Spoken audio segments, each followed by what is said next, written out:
رسوله الكريم اما بعد اعوذ باللہ من الشیطان الرجیم بسم اللہ الرحمن الرحیم.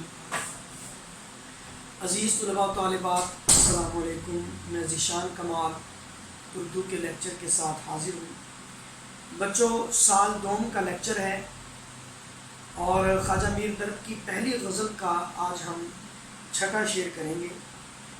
شعر ہے کہ آہ معلوم نہیں ساتھ سے اپنے شب و روز لوگ جاتے ہیں چلے سو یہ کدھر جاتے ہیں.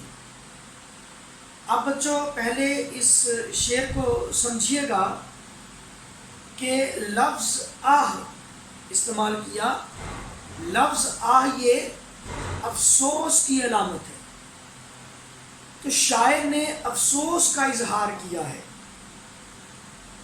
اب پہلے سب سے پہلے لفظ دیکھیں، غور کریں. آہ افسوس کہ ہم نہیں جانتے. اب یہ افسوس کس بات کا ہے؟ یہ افسوس دو باتوں پر ہو سکتا ہے. ایک تو اس بات پر کہ ہمیں معلوم نہیں ہے کہ ساتھ سے اپنے شب و روز کہ لوگ ہمارے ساتھ جو دن رات چلتے ہیں، جن کے شانہ بشانہ ہماری زندگی گزرتی ہے، جو جنہیں دیکھ کر ہم جیتے ہیں، یا جن کے ساتھ ہماری زندگی کے لمحات گزرتے ہیں، ہماری زندگی کا ایک عرصہ جن کے ساتھ گزرتا ہے، وہ لوگ ہمیں چھوڑ کر جا رہے ہیں اور وہ کہاں جاتے ہیں ہمیں معلوم نہیں. تو ایک تو افسوس ہے کہ ہمیں معلوم نہیں، ہمیں علم نہیں، ہمیں ادراک نہیں ہے کہ ہم سے جدا ہو کر یہ لوگ جو تہہ خاک جاتے ہیں ان کے ساتھ کیا معاملہ پیش آتا ہے، ان کے ساتھ کیا ہوتا ہے. اور دوسرا افسوس ہے کہ لوگ ہمارے ساتھ چلتے ہیں، ہمارے ساتھ ان کی زندگی گزرتی ہے، لیکن ہم اپنے ہاتھوں سے تہہ خاک اتار دیتے ہیں اور پھر وہ نامعلوم منزلوں کے مسافر بن جاتے ہیں، نامعلوم منزلوں کی طرف سفر کر جاتے ہیں. تو افسوس ہے ان لوگوں کے اپنے ساتھ زندگی گزارنے والے لوگوں کے جدا ہو جانے کا، ان کے بچھڑنے کا، ان کی جدائی کا، ان کی مفارقت کا. اور ابھی میں اس شعر کو آپ تک پہنچانے کی، آپ کو سمجھانے کی کوشش کر رہا ہوں. پھر کہا کہ ساتھ سے اپنے شب و روز. اس سے شاعر نے یہ ثابت کیا کہ انسان عازم سفر غرب ہو رہا ہے، وہ موت کی طرف سفر کر رہا ہے، اور یہ سفر وقت نہیں دیکھتا. مسافر وقت نہیں دیکھتے. موت کسی بھی وقت انسان کو اپنا لقمہ بنا لیتی ہے. انسان کسی بھی وقت موت کی آہنی شکنجے میں آ سکتا ہے. دن ہو یا رات، صبح شام، موت وقت نہیں دیکھتی، موت مہلت نہیں دیتی. اور پھر لوگ چلے جاتے ہیں، پتہ نہیں نہ جانے کدھر جاتے ہیں. تو لفظ آہ کی میں نے یہ آپ تک وضاحت کرنے کی کوشش کی ہے کہ شاعر کو افسوس کس بات کا ہے.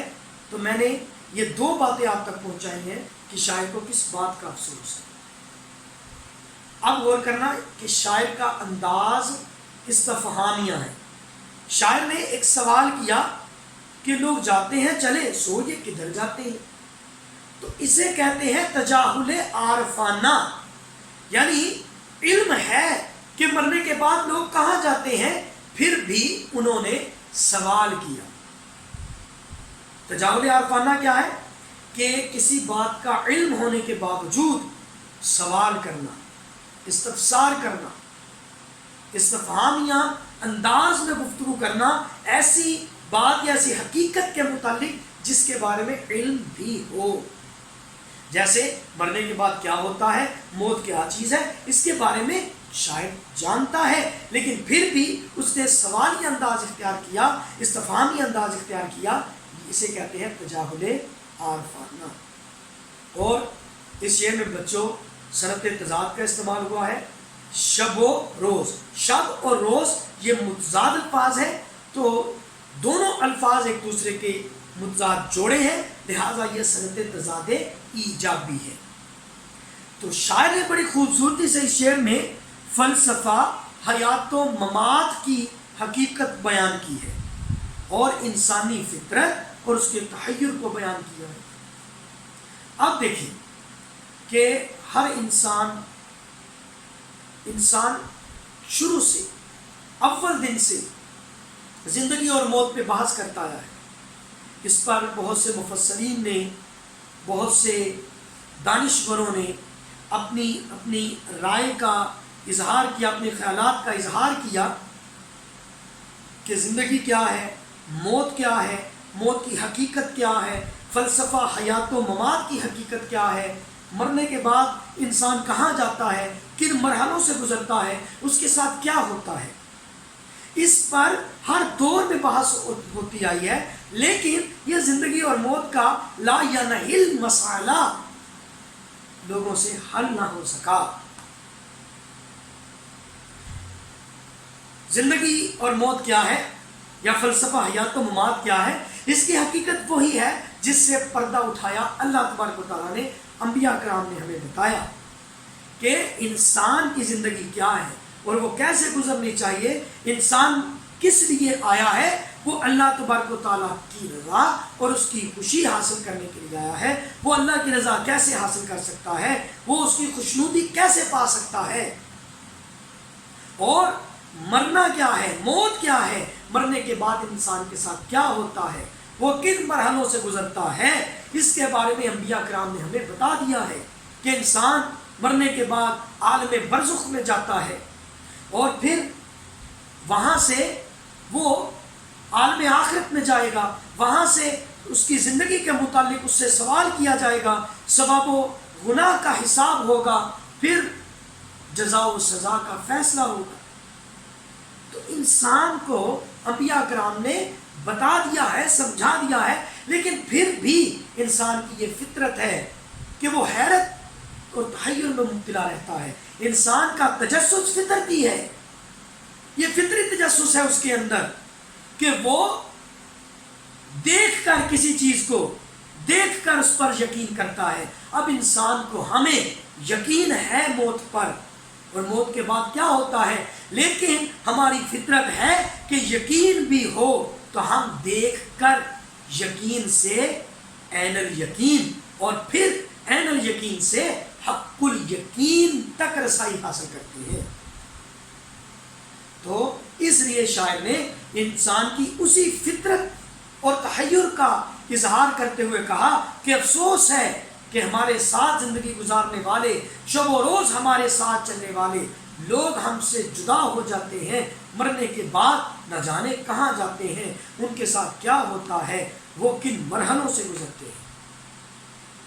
تو ایک تو اس کا یہ مطلب ہے، اور دوسرا مطلب شاعر نے اس شعر میں زندگی کی حقیقت بیان کی ہے کہ کس طرح انسان دنیا میں آتا ہے اور ایک مقررہ اور معین وقت جو قدرت مخصوص کرتی ہے،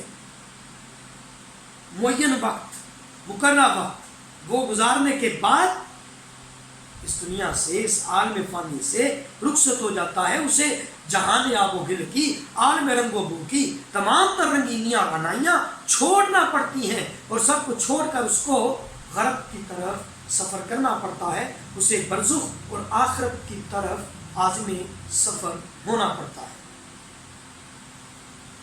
تو ہمارے ساتھ لوگ چلتے ہیں، ہمارے ساتھ زندگی گزارتے ہیں، ہمارے شانہ بشانہ جن کے ساتھ ہماری شانہ بشانہ زندگی گزر رہی ہوتی ہے، وہی لوگ ہم سے رخصت ہو جاتے ہیں اور ہم انہیں تہ خاک اتارتے ہیں۔ یہ انسان کی زندگی کی حقیقت ہے کہ جو لوگ تہ خاک ہیں، کبھی وہ بالائے خاک بھی تھے، ہمارے ساتھ بسر کرتے تھے، زندگی ہمارے ساتھ گزارتے تھے، اور اس سے ثابت ہے کہ جو لوگ بالائے خاک ہیں انہیں بھی ایک دن تہی خاک ضرور جانا ہے۔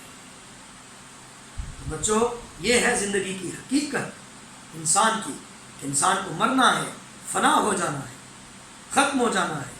اس کا تجسس اور تحیر اپنی جگہ، لیکن وہ موت سے مفر نہیں ہو سکتا، وہ موت سے راہ فرار اختیار نہیں کر سکتا۔ اور تیسری بات، شاعر کو افسوس ہے اپنے ان لوگوں کے جدا ہو جانے کا جن سے محبت کرتے تھے، اور موت کیسے کیسے لوگوں کو ہم سے جدا کر دیتی ہے۔ ہم جنہیں دیکھ کر جیتے ہیں، ہم جن سے محبت کرتے ہیں، جو لوگ ہماری آنکھوں کا نور، ہماری آنکھوں کا تارا، ہمارے دل کا قرار، ہماری روح کا چین ہوتے ہیں، اور جو لوگ ہماری آنکھوں کی ٹھنڈک ہوتے ہیں، جنہیں دیکھ کر ہمیں زندگی کا احساس ہوتا ہے، وہ لوگ بھی ہم سے جدا ہو جاتے ہیں۔ تو شاعر کو افسوس ہے ان لوگوں کے جدا ہو جانے کا۔ وہ محبت کرنے والے، محبت نبھانے والے، وفاشیار، خلوص دل سے تعلقات بنانے اور ان کو نبھانے والے لوگ جدا ہو گئے، اور یہ سلسلہ ختم نہیں ہوا، بلکہ یہ سلسلہ اب بھی جاری ہے۔ شب و روز وہ لوگ ہم سے جدا ہو رہے ہیں۔ موت کسی کو نہیں دیکھتی، کسی بھی وقت موت انسان کو اپنے شکنجے میں لے لیتی ہے۔ اسی طرح جو آج ہمارے پیارے ہم سے جدا ہو رہے ہیں، اسی طرح کبھی ہم بھی اس دنیا کو چھوڑ کر چلے جائیں گے۔ اس لیے انسان کو اس دنیا کی حقیقت کا ادراک ہونا چاہیے۔ انہیں اپنی زندگی کو حرف آخر نہیں ماننا چاہیے، بلکہ آخرت پر بھی اس کی نظر ضرور ہونی چاہیے۔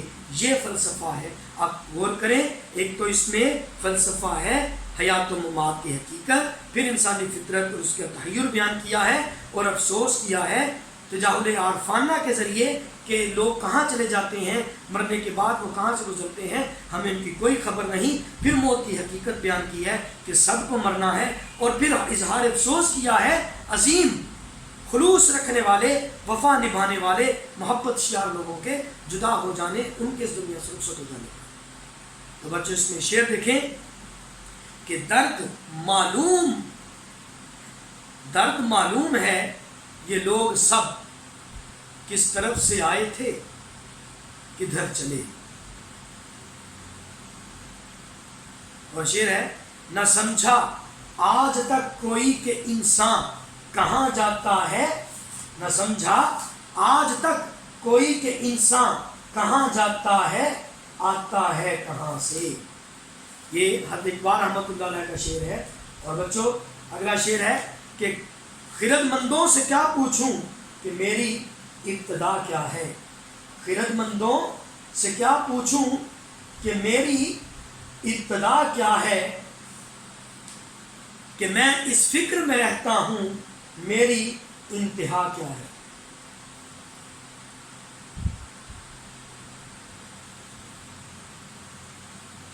اور بچوں یہ شعر ہے کہ یہ کون لوگ ہیں میرے ادھر ادھر، وہ دوستی نبھانے والے کیا ہوئے۔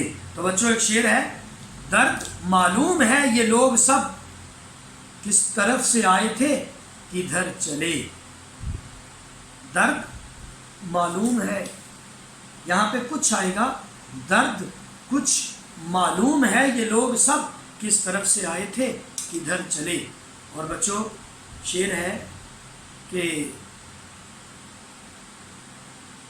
ان کا ناصر کاظمی کا شعر ہے کہ جنہیں ہم دیکھ کر جیتے تھے ناصر، وہ لوگ آنکھوں سے اوجھل ہو گئے ہیں۔ جنہیں ہم دیکھ کر جیتے تھے ناصر، وہ لوگ آنکھوں سے اوجھل ہو گئے ہیں۔ تو بچوں لیکچر یاد کر لیں، شعر نوٹ کر لیں، اگلے لیکچر کے ساتھ حاضر ہوں گا۔